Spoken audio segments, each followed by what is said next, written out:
홍익희라고 하는 분이 계십니다. 세종대학의 교수도 지내셨고 코토라에서 오랫동안 해외 근무를 한 그런 분이에요.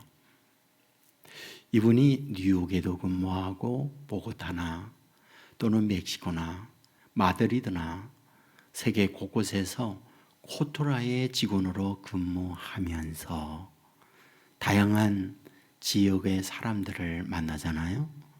그 가운데 유태인을 본 거예요. 이스라엘에만 유태인이 사는 것이 아니고 미국에도 살고 남미에도 살고 유럽도 삽니다. 그런데 미국에 사는 유대인들도 잘 살아요. 그리고 남미에 살고 있는 유태인들도 경제적 부유 속에 영향력 있는 사람들로 삽니다. 유럽도 똑같아요. 이분이 쇼크받는 거죠. 저들이 누구일까? 이런 마음을 갖고 10년 동안 유태인에 관한 자료를 수집합니다. 그리고 수집된 것을 근거해서 책을 써요. 그 책이 유대인 이야기입니다.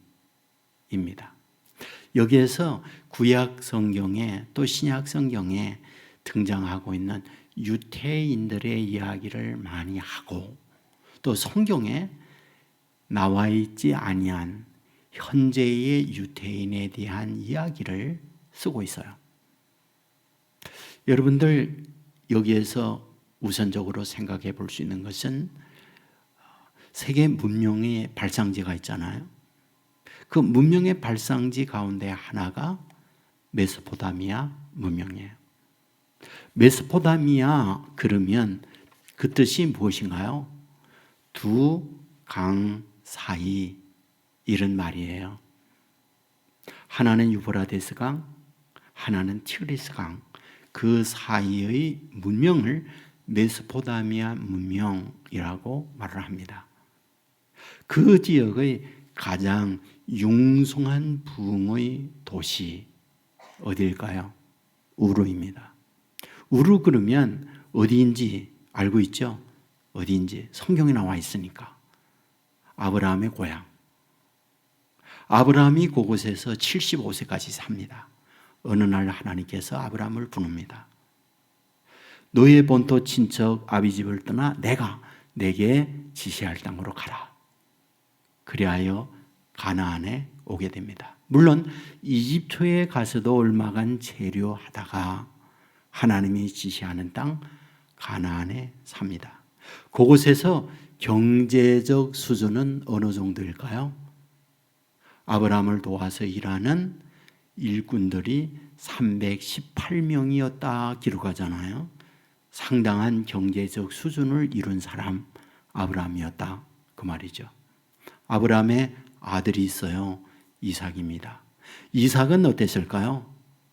성경을 보면 노복이 심이 많고 소와 양이 떼를 이루었다 이렇게 기록합니다. 경제적 수준이 대단했다. 이것을 보여주잖아요. 아브라함의 손자가 있어요. 야곱이에요. 야곱은 어느 정도였을까요?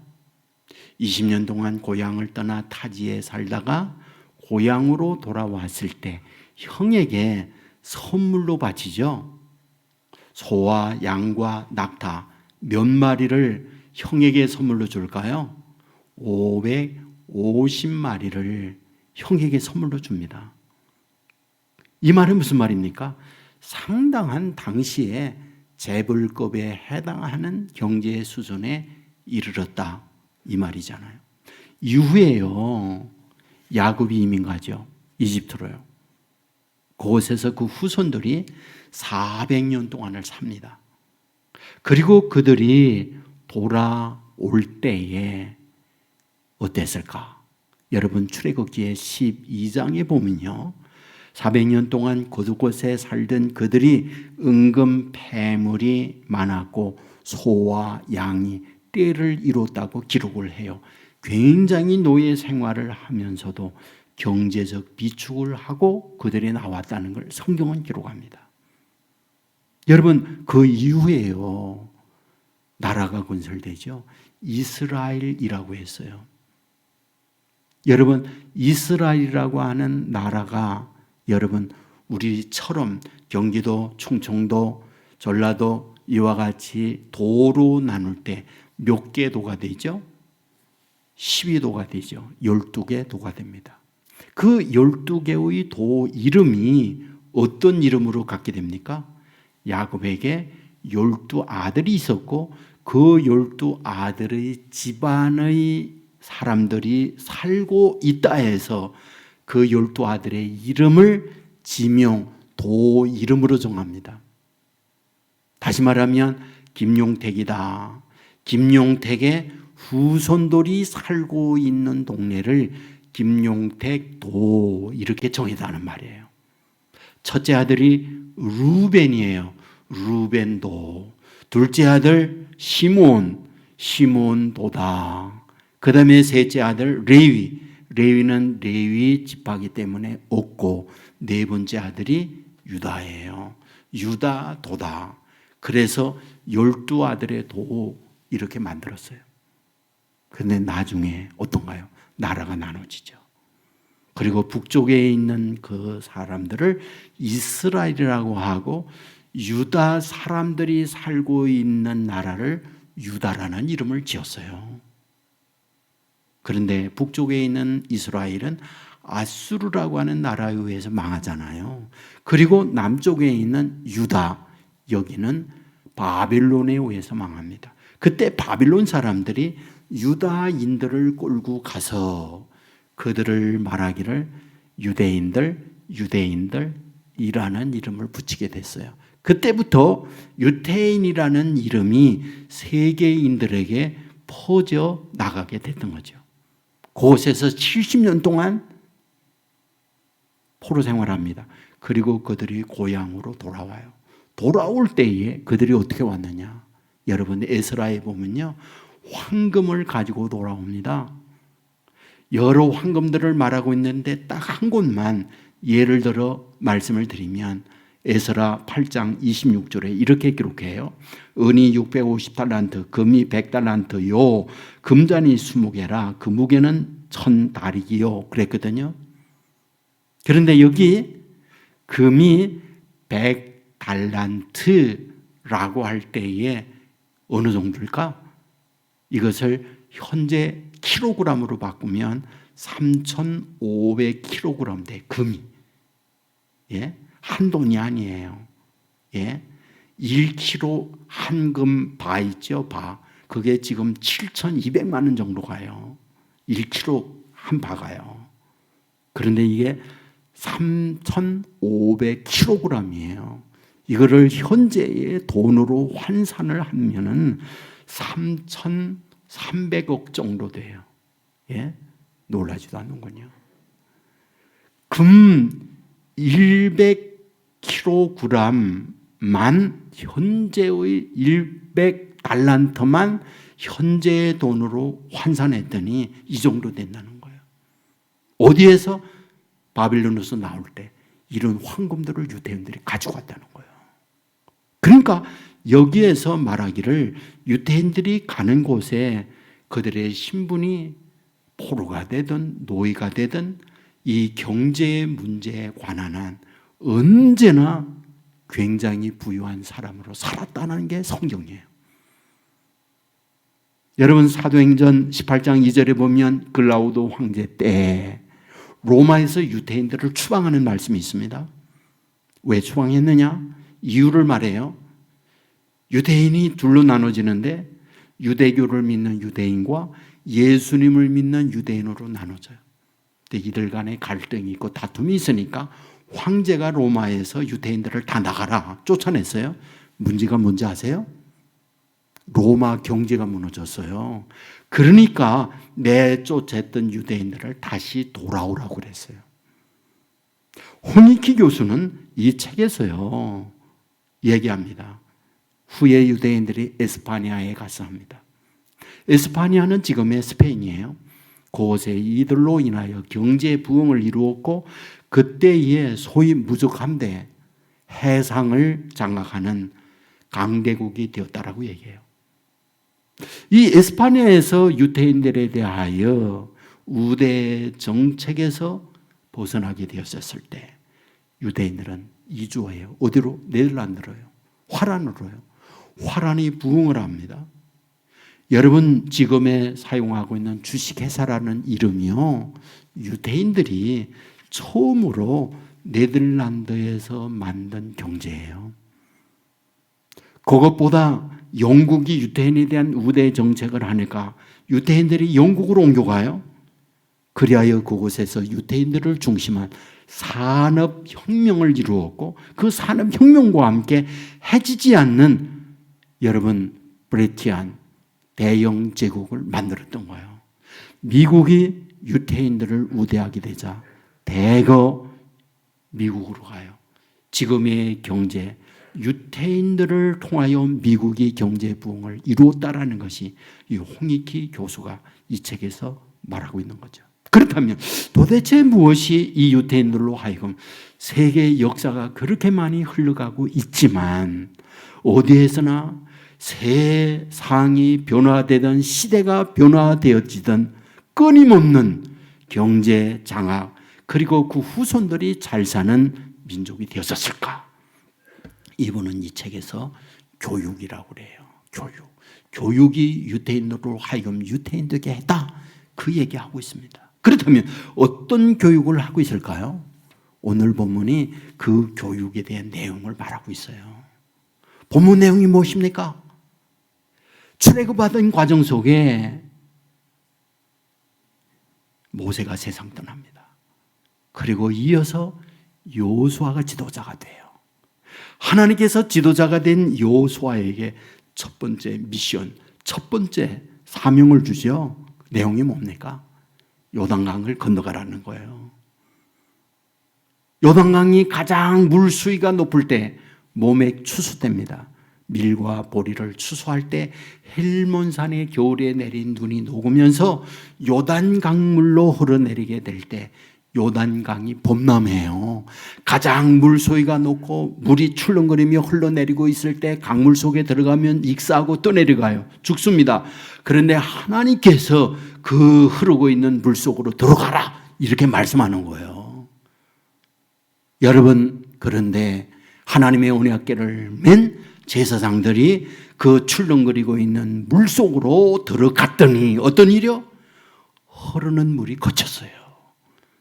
그리고 강바닥이 땅바닥으로 드러났고 이스라엘 백성이 한가운데에 이르렀을 때 하나님이 말씀했잖아요. 강 가운데에 있는 돌 12개 각 지파의 대표가 그 돌을 둘러매라. 그리고 무초로 나가서 그 돌을 쌓아 놓아라. 그리고 사람들이 저 돌 무슨 돌이에요? 라고 묻거든. 그 돌이 무슨 돌인지 후손들에게 말해라. 그게 오늘 본문이에요. 본문 무엇입니까? 후손들에게 실물 교육을 해라, 그 말이에요. 산 교육을 해라, 그 말이에요. 실물 교육이 무엇입니까? 저 돌이 무엇입니까? 저 돌은 하나님의 말씀을 따라 요단강으로 언약궤를 메고 들어갔더니 요단강물이 그쳤고 강 바닥에 드러난 돌을 그 증거로 무추러낸 저 돌이란다 라고 후손들에게 가르쳐 주어라, 이 말씀을 하고 있는 거죠. 여러분, 유대인의 교육 가운데에요, 가장 탁월한 교육이 실물 교육입니다. 지금도 실물 교육 그대로 합니다. 예, 여러분, 우리에게 명절이 있습니다. 설 명절, 추석 명절이 있어요. 유대인들도 명절이 있어요. 유월절, 오순절, 그 명절 가운데 또 하나가 초막적 장막절이라는 명절이 있어요. 이 명절은 유래가 어떠냐? 이스라엘 백성이 출애굽을 하면서 광야에서 40년 지내요. 40년 지낼 때 집 짓고 진 게 아니라 천막을 치고 지내다가 구름기둥, 불기둥이 움직이면 천막을 거두어서 움직여 살아갔던 것, 그것을 기념하기 위하여 하나님께서 장막절, 초막절을 지키라고 했어요. 그런데 아십니까? 지금도 똑같이 그것을 흉내내서 명절을 지킨다는 것. 아무리 고대 왕실과 같은 좋은 집에 그들이 살고 있지만은 초막절이 되어지면 그 집에서 나와요. 그리고 집 앞에다가 텐트를 치고 그 천막에서 일주일 동안 지냅니다. 온 가족이 지내면서 자녀들에게 왜 우리가 이 천막에서 지내는 줄 아느냐? 우리가 400년 동안 이집트에 고생하다가 나올 때 광야를 40년 동안 지냈다. 그때 하나님께서 구름기둥, 불기둥으로 인도해 주었고 광야 살 수가 없는 곳에 하나님이 만나를 주었고 반석에서 물나게 하면서 우리 조상들이 살아나서 그래서 오늘 우리가 여기 있단다라고 하는 실물 교육을 시키는 거예요. 예? 여러분 이스라엘에 가게 되어지면 방문하는 가운데에 박물관을 갑니다. 전쟁 박물관이에요. 그곳에 박물관 이름을 야드바셈이라는 이름을 붙였어요. 야드바셈은 뭐냐? 잊지 말라는 히브리어예요. 뭘 잊지 말라는 말입니까? 우리가 힘이 없고 나이갈 때 조상들이 얼마나 많은 죽음과 얼마나 많은 박해를 당했는지 잊지 말라. 그래서 그 박물관 이름이 야드바셈이에요. 그곳에 가게 되어지면요, 히틀러에 의해서 죽어갈 때에 가죽이 벗겨졌던 그 가죽, 그것을 손으로 장갑을 만든 곳이 있어요. 그것만이 있는 게 아니에요. 여러분, 사람 몸에서 피를 만들어 기름을 짜서 비누 만든 것이 있고요. 이런 것들을 거기에 전시해 놓았습니다. 뭐요? 실물 교육이에요. 현장 교육을 하도록 만들었어요. 저는 뮌헨 바르라고 하는 곳에 가봤어요. 다하우라는 곳에 가봤어요. 그곳은 유태인 수용소가 있는 자리예요. 지금도 그대로 현장을 보존하고 유태인들로 하여금 아이들에게 반드시 방문을 하게 하면서 우리 힘이 없고 나약할 때 이 결과를 낳는다는 실물 교육을 지금도 그대로 하고 있습니다. 여러분, 역사 가운데에 토인비라는 사람이 있잖아요. 토인비의 역사 철학이 무엇입니까? 도전과 응전이라는 말이잖아요. 역사라는 것은 어떤 도전을 받을 때 그 도전에 대하여 응전했던 것이 역사다. 여기에서 토인비가 뭐라고 말하느냐? 인류 역사에 보면 28개의 문명이 있었다는 거예요. 그 가운데 18개는 사라졌는데 지금 10개 정도 남아있다. 그 가운데 9개는 질이 멸멸하게 사라지고 있다라고 이야기를 해요. 그런데 그 가운데 하나 아직도 유일하게 왕성하게 지탱되고 있는 문명이 있는데 그것은 유태인 문명이다. 그 얘기합니다. 그러면 도대체 유태인은 어떻게 지금까지 끊임없는 문명을 유지할 수가 있었을까? 이분 토인비도 똑같이 말해요. 교육이라고요. 교육이 이런 결과를 낳았다고 얘기합니다. 그러면서 여기에서 누구를 이야기하고 있느냐? 벤 자카이라고 하는 랍비를 얘기해요. 벤 자카이라고 하는 랍비는 언제 활동했던 랍비냐? 로마에 의해서 예루살렘이 함락될 때 활동했던 랍비예요. 당시 유대교에 두 파로 나눠져 있습니다. 하나는 매파 유대인이요, 하나는 비둘기파 유대인입니다. 매파 유대인은 로마의 친로마 정책을 피는 사람들이에요. 비둘기파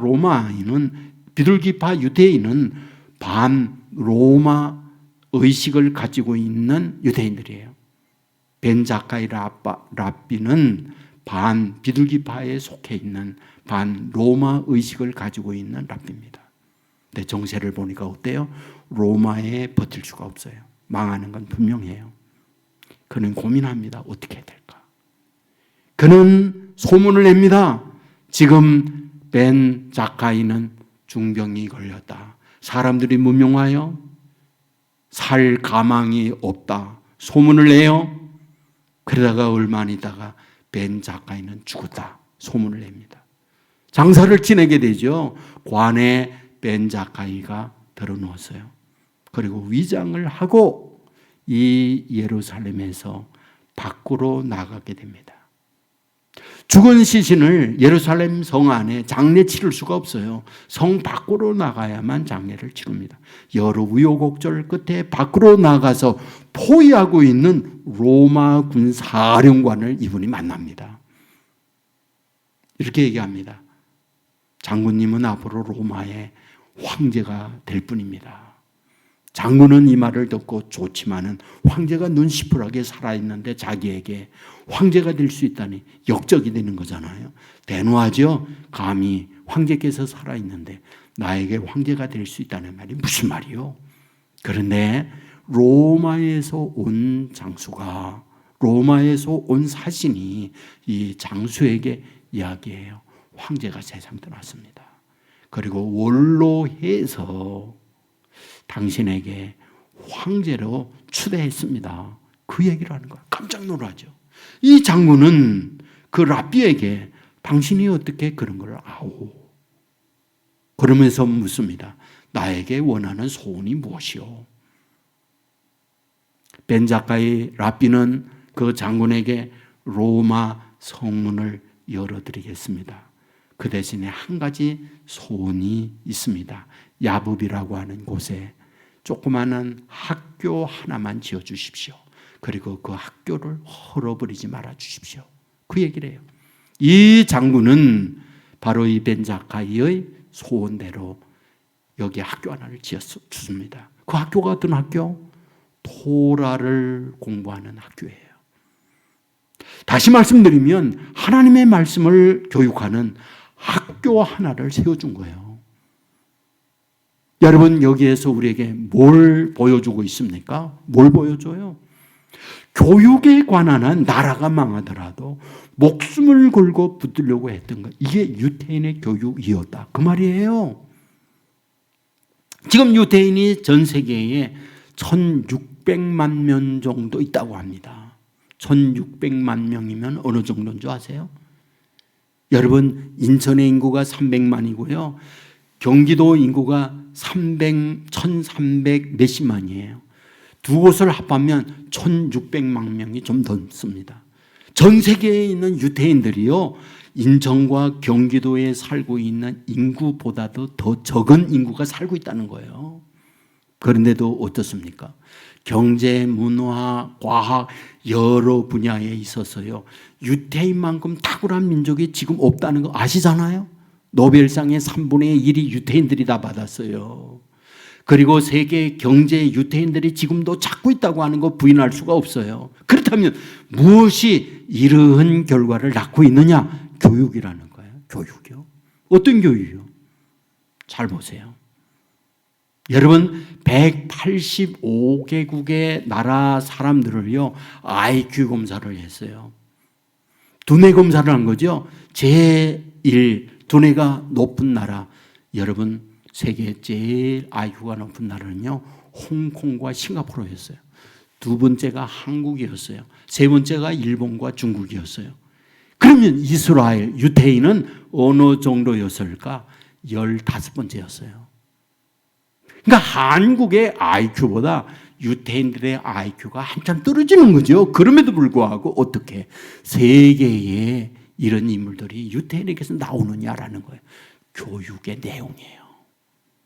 여러분, 한국인들도 교육에 관한 한 얼마나 앞서 있습니까? 얼마나 위대합니까? 문제는 교육의 내용이라니까요. 우리 한국의 교육의 내용이 무엇입니까? 좋은 대학에 가고자 하는 교육이에요. 영어, 수학, 과학, 기타 이런 성적을 얻을 수 있는 교육을 하고 있는데 유대인들의 교육은 토라입니다. 토라예요. 토라가 뭐예요? 모세 오경이에요. 모세 오경을 가지고 설명해 놓은 것이 탈무드입니다. 이 탈무드의 교육을 유대인들에게 교육의 1순위로 삼는 거예요. 이것은 삶의 지혜입니다. 이것은 삶의 어떠한 내면을 건강하게 만드는 그런 교육이에요. 이건 매우 매우 중요한 겁니다. 잘 보세요. 요한복음 6장은 이 부분에 대한 해답을 주는 말씀이에요. 요한복음 6장에 뭐가 나와요? 예수님께서 오병이어의 기적 행하는 게 나옵니다. 남은 조각 몇 조각? 12바구니라고 그랬죠. 왜 12바구니? 예수님의 12제자가 한 바구니씩 조각을 모았다 그 말이죠. 그리고 난 이후 어떤 일이 벌어져요? 예수님께서 이들을 배를 태워 건너마을로 보냅니다. 밤 함중에 어떤 일? 풍랑을 만나죠. 풍랑마다 배 파선 위기를 만나죠. 풍랑 만났다. 무슨 뜻이에요? 12바구니 다 쏟아붓게 했다 그 말이죠. 날이 밝았습니다. 건너마을로 건너갔습니다. 오병이어의 기적을 경험했던 사람들이 예수님을 찾아 건너마을로 온 예수님을 찾아오죠. 그때 그들이 말했죠. 선생님 언제 여기 왔습니까? 그때 예수님께서 그들에게 한 말이 있어요. 너희가 나 찾는 것은 왜 찾아온 줄 아느냐? 떡을 먹고 배부른 까닭이라고 얘기해요. 그리고 난 이후 출애굽할 때에 만나 먹은 이야기를 예수님이 합니다. 광야 사는 날 동안 하나님께서 하늘에서 내려서 그 만나를 먹고 우리의 조상들이 살았다. 그런데 문제는 그 만나 먹은 자 다 죽었다. 이제 그 만나만을 먹으면 안 된다라는 말씀을 예수님이 해요. 만나가 무엇입니까? 우리가 육신의 몸을 입고 있어요. 육신이 살기 위하여 먹어야 해요. 육신을 살리는 양식이 만나였다라는 얘기를 합니다. 그런데 우리에게는 육신만이 있는 게 아니라는 거죠. 그래서 육신의 양식, 만나만을 구하면 안 된다. 그러면 뭘 구해야 되느냐? 영의 만나가 필요하다. 내가 곧 영의 만나다. 그 영의 만나인 내가 참떡이다. 참떡인데 이 떡은 무슨 떡이냐? 생명의 떡이다. 육체의 만나를 먹는 자는 죽었거니와 참떡이신 생명의 만나 나를 먹는 자는 영생하리라는 말씀을 해요. 자, 그렇다면 이 말씀에서 우리에게 뭘 가르쳐 줍니까? 사람은 하나님이 만드실 때에 사람 모양을 만드실 때 하나님의 형상을 따라 지음받았다고 얘기해요. 무슨 뜻입니까? 우리의 육체는 육체가 살기 위하여 만나를 먹어야 하는데 하나님의 형상 영혼이 존재해요. 그 존재하는 영혼은 뭐다? 영혼의 양식을 먹어야 해요. 영혼의 양식이 뭐다? 예수님이 영혼의 양식으로 오셨다고 말씀하고 그 영혼의 양식인 예수님을 먹어야 영생한다는 말씀을 예수님이 하고 있는 거예요. 중요한 게 있습니다. 여러분, 그렇다면 영혼의 양식 예수님을 먹어야 한다고 할 때 그게 뭡니까? 그게 어떤 겁니까? 예수님은 말씀했죠. 그게 성찬이에요. 내 살을 먹고 내 피를 마시지 아니하는 자는 영생하지 못한다. 내 살과 내 피를 먹어야 한다고 가르쳐줘요. 그러면 예수님의 살과 피, 우리는 성찬을 통하여 그 예식을 행합니다. 그런데 빵과 즙이 예수님의 살과 피입니까? 그거는 상징에 불과한 거예요. 그렇다면 진짜 예수님의 양식이 뭡니까? 예수님이 이 땅에 올 때 뭘로 왔습니까? 뭘로요? 말씀으로 오셨어요. 말씀으로요. 우리가 예수님의 살과 피를 먹는다는 건 말씀으로 오신 예수님의 말씀을 먹는 것을 이야기하고 그 말씀을 먹는 것을 영원히 먹는다고 말하고 그럴 때 영원히 사는 것이고 그럴 때 영생한다. 이것이 예수님께서 우리에게 요한복음 6장에서 말씀해 주고 있는 거예요. 보세요. 예수님께서 공생이 시작합니다. 40일을 금식하세요. 그리고 사탄에게 시험 받습니다. 제일 먼저 받은 시험이 뭡니까? 내가 만일 하나님의 아들이었던 이 돌들을 명하여 똑덩이가 되게 하라. 그럴 때 예수님께서 시험에는 사탄을 물리칠 때 물리치는 방법이 뭡니까? 사람이 떡으로만 사는 것이 아니요 하나님의 입으로 나오는 말씀으로 살아야 된다고 가르쳐줘요. 하나님의 입으로 나오는 말씀, 그것이 우리의 영혼을 살리는 말씀이라고 가르쳐주고 있는 걸 보게 되잖아요. 여러분, 유태인은 이걸 안 거예요. 그러므로 그들이 교육하게 되어질 때에 육체에 먹고 사는 문제, 육체에 잘 되는 교육의 초점보다는 영혼이 잘 되어야 나중에 다른 것도 잘 된다. 그래야 토라 교육, 하나님의 말씀의 교육, 영혼이 잘 되는 이 부분을 놓지 않고 교육을 했던 거예요. 그러므로 오늘 저와 여러분이 어린이 주일을 맞이하면서 오늘 여러분보다 훌륭한 아들, 딸 되어야 되지 않아요? 지금의 우리 아들, 딸보다 미래에 더 나은 자녀들이 되어야 되지 않아요? 오늘 우리 부모님의 관심은 인류대학 가는 거예요. 그래야 좋은 실력을 가지고 인류 기업에 들어가는 거예요. 국가고시에 합격해요. 의사도 되고 판사가 되어지고 검사도 되어지고 여러 가지 남들이 감히 따지 못한 라이센스를 얻는 거예요. 그것을 통하여 어떻게 하려고? 두 가지죠. 돈을 많이 버는 것. 두 번째로는 사람들에게 인정받고 높임받는 것. 우리는 그것에 목적을 두고 우리들의 자녀 교육을 하고 있는 것이 오늘 현실이란 말이에요. 그런데 성경의 가르침은 무엇이냐? 그게 전부 아니라는 거예요. 하나님의 말씀, 영혼을 살리는 교육, 말씀을 가르치는 이것이 반드시 있어야 한다고 하는 사실을 우리에게 가르쳐 주고 있어요. 여러분, 그러므로 오늘 어린이 주일을 맞이하면서 이게 이렇게 중요한 거구나. 다시 한번 도전과 함께 말씀의 교육에 관심을 갖는 저와 여러분 되기를 주의 이름으로 축원합니다.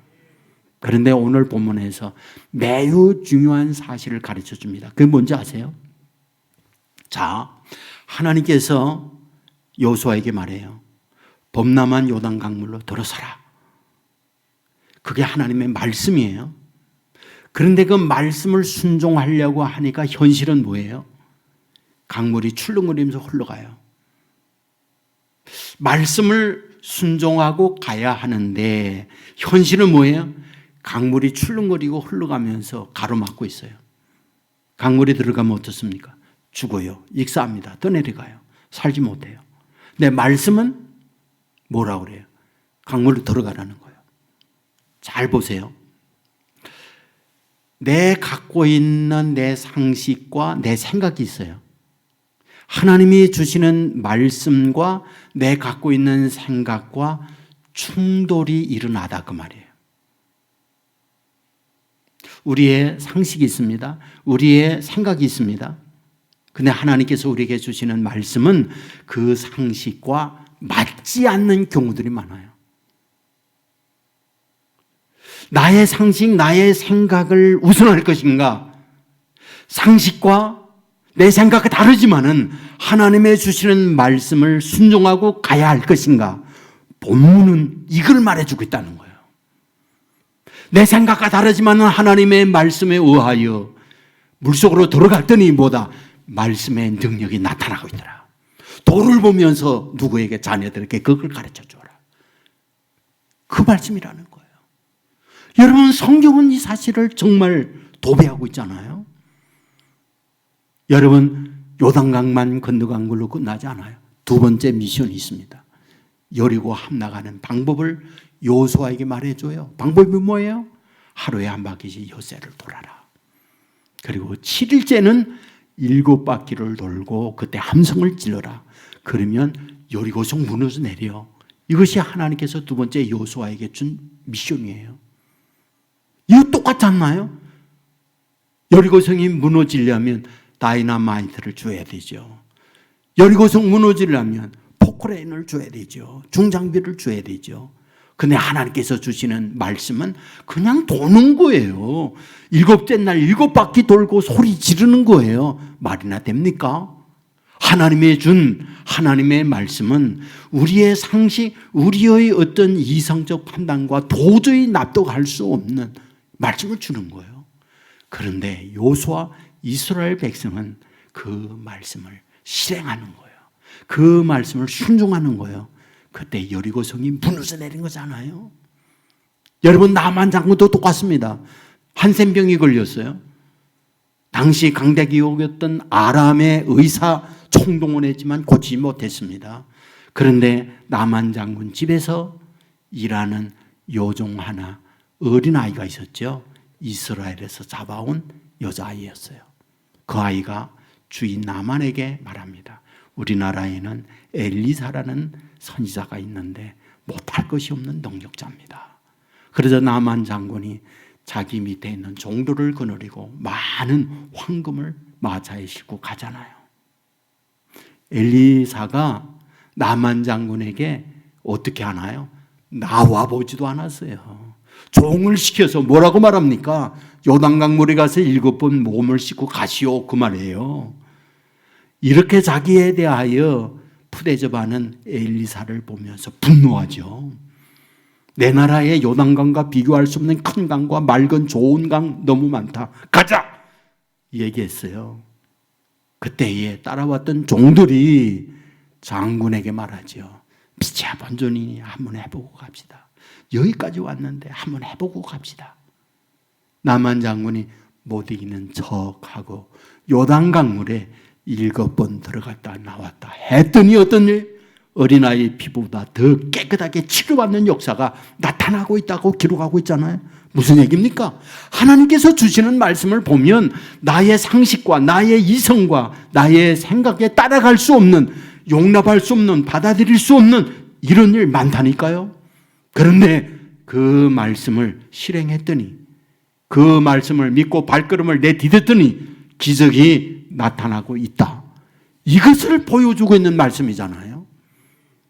오늘 저와 여러분이 아이들에게 가르칠 때에 이 부분이 중요합니다. 저는 무엇보다도 부모님들이 수없이 하나님의 말씀을 들어요. 은혜도 받습니다. 그런데 실생활에 말씀대로 살아가느냐, 실행하느냐, 순종하느냐 물을 때에 아멘, 그래요, 그대로 삽니다. 그럴 분이 얼마나 있을까요? 100%이면 얼마나 좋겠습니까? 중요한 것은 실행이에요. 저는요, 95년도에 안식년을 하면서 가고 싶은 곳이 여러 곳 있었습니다. 그 중에 하나가 라블이었어요. 라블이라고 하는 것은 우리 기독교 공동체, 훈련 공동체예요. 세계적인 공동체입니다. 스위스에서 시작을 쉐이프라고 하는 분을 통해서 시작했어요. 그의 딸이 영국에다가 라블이 공동체를 만들었어요. 그래서 그곳에 가고 싶어서 그곳에 가서 며칠 동안 우리 가족들이 다 그분들이 살고 있는 삶의 현장에서 경험을 했어요. 여러분, 가장 인상적이었던 게 밥상 공동체, 밥상머리 교육이었어요. 밥상머리 교육이라고 하는 게 뭐냐? 여러분, 우리 한국은 주로 조리를 아내들, 어머니들이 하잖아요. 그런데 그곳에 가면 남편들, 아이들까지 다 조리합니다. 그리고 다 같이 해요. 그런데 조리를 하고 밥을 먹는데 보통 밥 먹는 시간이 2시간이에요. 밥을 2시간 동안 먹는 게 아니라 먹으면서 대화를 나눕니다. 대화의 주제가 뭔지 아세요? 말씀이에요. 말씀이요. 예.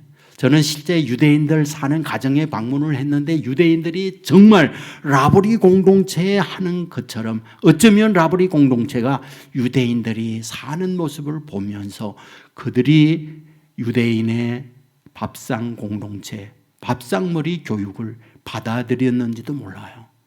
유대인 가정에 가도요, 전 가족이 다 같이 조리하고 다 같이 서빙하고 다 같이 해요.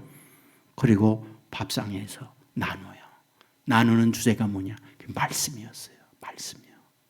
바로 이런 교육을 지금까지 유대인이 오면서 말씀 안에서 아이들 내면이 건강하다 보니까 문제를 만날 때 문제를 풀어갈 수 있어요. 거기에서 창조적 의식이 나와요.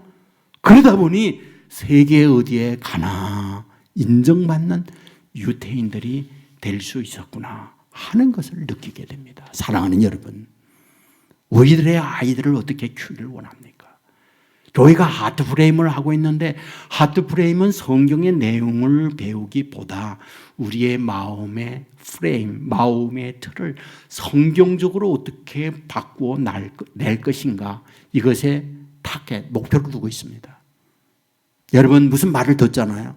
그 말에 대한 우리의 반응이 있다고요. 무슨 문제를 만나요. 그 문제에 대하여 우리가 어떻게 그 문제에 반응하는지, 리스폰스하고 리액션 하는지, 그 우리에게 다 있잖아요. 그런데 그때에 하나님께서 원하는 하나님의 방법으로 말을 합니다. 그 문제를 하나님의 방법으로 풀어냅니다. 문제가 뭔지 아세요? 그와 같이 문제를 풀어가게 되어질 때 그 이후 그의 인생이 그렇지 못할 때와 달라진다. 이거 정답이에요. 사실입니다. 여러분 그러므로 말미암아 먼저 부모님 된 우리들이 말씀 안에서 그와 같이 살아가는 것을 우리 아이들과 함께 나누어서 말씀의 양육을 통하여 양육받은 우리의 자녀들이 성장했을 때에 말씀대로 그의 인생이 풀려진다고 할 때 이보다 더 큰 복이 어디 있겠습니까? 이보다 더 큰 축복이 어디 있겠습니까? 그러므로 어린이 주일을 맞이하면서 부모된 저와 여러분들 하나님의 말씀의 교육, 이스라엘 백성 유대인들 토라 교육과 탈무드 교육을 지금도 변함없이 해요. 그것이 학교에서도 하지만 핵심이 가정이었어요. 코로나19와 함께 공동체 생활 제대로 하지 못하잖아요. 예배 생활 제대로 못하잖아요. 그러나 가정은 할 수 있잖아요. 부모님들이 이런 교육의 출발점을 삼아서 우리의 자녀들이 머리가 유대인보다 훨씬 좋아요. 좋은 머리를 가지고 하나님의 말씀의 양육과 훈련을 받으며 성장한다면 그들이 어디에 가든지 인정받는 하나님의 사람으로 분명히 성장할 수 있다. 이 사실을 믿으시고 이 어린이 주일을 맞이하면서 다시 한번 우리의 마음을 다잡고 말씀의 양육과 함께 우리의 후손들을 하나님의 기뻐하는 하나님의 일꾼으로 키워내는 저와 여러분의 가정과 삶이 될 수 있기를 주님의 이름으로 축원합니다. 우리 모두 자리에 일어나겠습니다.